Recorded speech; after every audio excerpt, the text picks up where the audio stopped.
Investors are sifting through first quarter 2024 earnings, waiting to see if corporate reports are going to give the stock market any upward momentum. Our research director, Shiraz Mian, is here now to update us on the earnings action so far. Shiraz, with the banks reporting already, are you seeing any evidence that higher interest rates have slowed corporate earnings? Yes, there is, Terry. Thanks for having me. It's cross currents, basically the interest rate backdrop for earnings in the economy as a whole. And what I mean by that is that to your point of higher interest rates and its impact on earnings, that's definitely one of moderation and slowdown. And then there is this look ahead factor with everybody trying to handicap the Fed and when it will start cutting.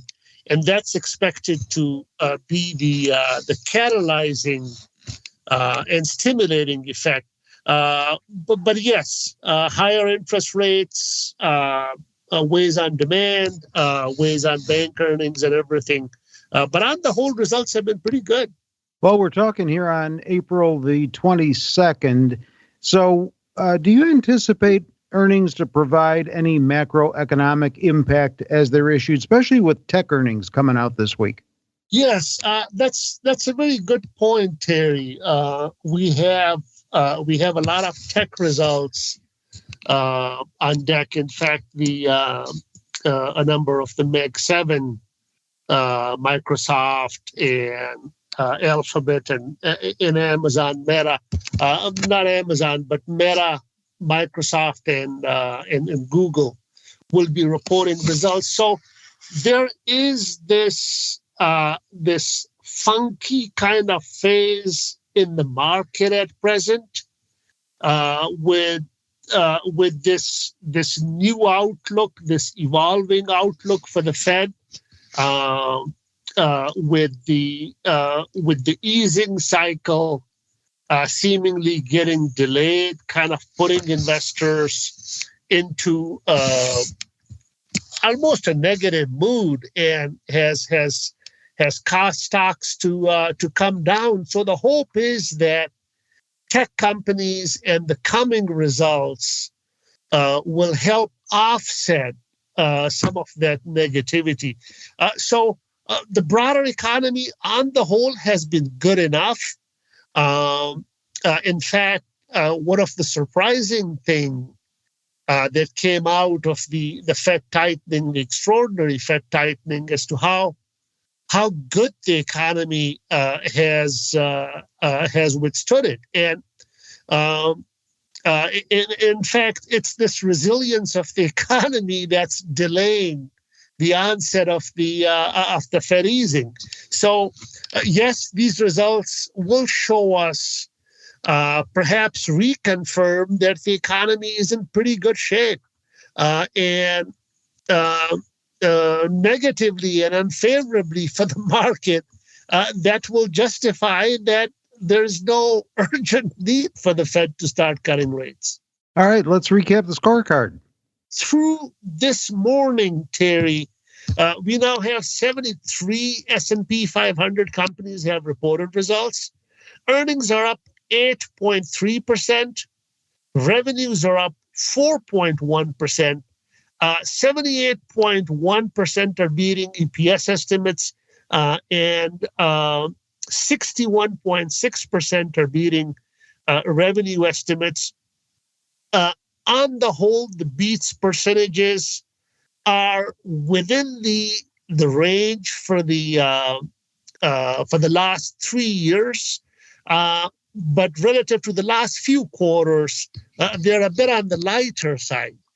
So positive surprises have not been easy to come by, but not a whole bunch of companies are surprising to the downside on the outlook front. So with the revenue growth and margins data that you're seeing, how do you characterize both of those so far? So at this stage, Terry, about 8+% earnings growth and 4+% revenue growth. So you could say that about half of the earnings growth at this stage when we have about 15% of the results out, about half of it is coming from margin expansion, and the other half from top line growth. Revenue growth has consistently been decelerating over the last many quarters, and we are seeing that trend in the Q1 results too. And this goes on to the earlier point you were raising about the impact of higher interest rates on the broader economy. Revenue growth is directly a function of how the economy is doing. And perhaps this decelerating trend will remain with us till we see the Fed start cutting and that having a positive impact. Margins on the whole, the pressure period is behind us now. Margins are stable, and the expectation is that if the tech sector continues to thrive, we will see margins start expanding this quarter and the coming periods. How much emphasis is being placed on guidance this time around? Do you think guidance is going to fall short of those original high growth expectations? I don't think so, Terry. I think the guidance will be in line with what we have been seeing in recent quarters. There's been this never-ending fear in the market for the last couple of years that perhaps we were heading towards a period of really doom on the earnings front. This isn't a dominant theme in the market anymore, but in my judgment and what I've been reading from the results that have come out already, I think guidance will be good enough. Not great, but definitely not bad.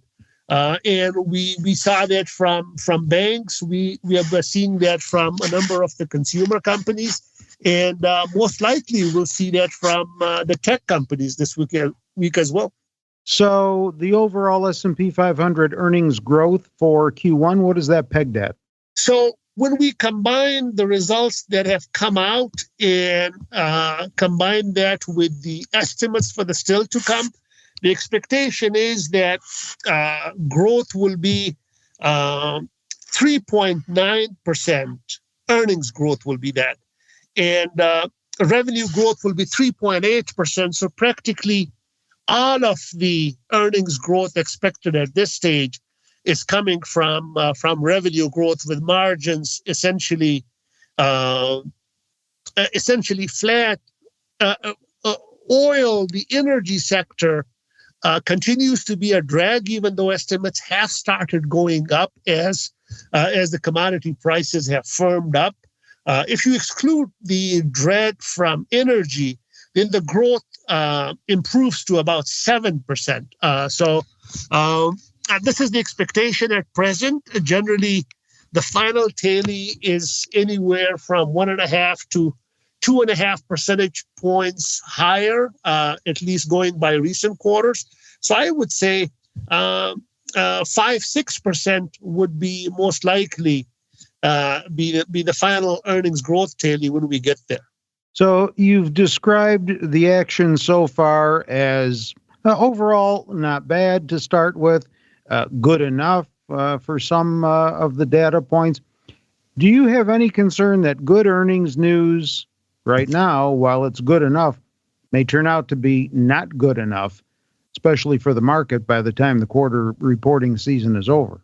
It's possible, Terry, because as far as the market is concerned, the earnings performance is a function of expectations, and expectations for Q1, we saw that, and we are seeing that for the coming quarters as well.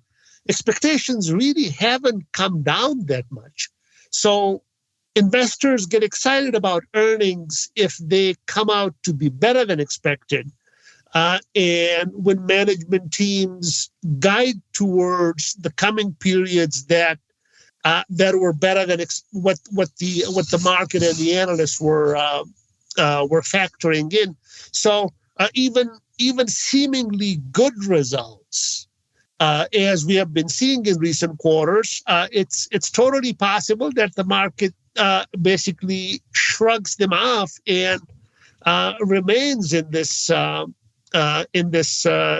negative mood that we've been seeing in recent days. Well, published consensus that I've seen so far for earnings growth is to accelerate through the year from this point. So is that how you see it? Yes, that's what's reflected in our data as well. For the June quarter for Q2, the growth is expected to be, the year-over-year earnings growth is expected to be 9.5%. Then I'm showing 7.5%, and the last quarter of the year is 12.5%. These expectations will come down to some extent, but yes, there is an acceleration in the year-over-year growth over the remainder of the year, and some of that reflects the macro views that have taken hold in recent quarters, that the recession fears were exaggerated, that the Fed has been successful in engineering a soft landing, and then obviously the hope that at some stage they'll start cutting, and that will be a further stimulus to the macroeconomy. All right, Shiraz Mian, our research director, updating us on the earnings action for the first quarter 2024 up to this point.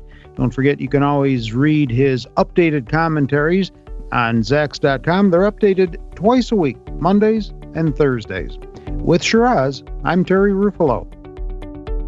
This material is being provided for informational purposes only, and nothing herein constitutes investment, legal, accounting, or tax advice, or a recommendation to buy, sell, or hold a security. Do not act or rely upon the information and advice given in this podcast without seeking the services of competent and professional legal, tax, or accounting counsel. Publication and distribution of this podcast is not intended to create, and the information contained herein does not constitute an attorney-client relationship. No recommendation or advice is being given as to whether any investment or strategy is suitable for a particular investor. It should not be assumed that any investments in securities, companies, sectors, or markets identified and described were or will be profitable. All information is current as of the date herein and is subject to change without notice. Any views or opinions expressed may not reflect those of Zacks Investment Research as a whole.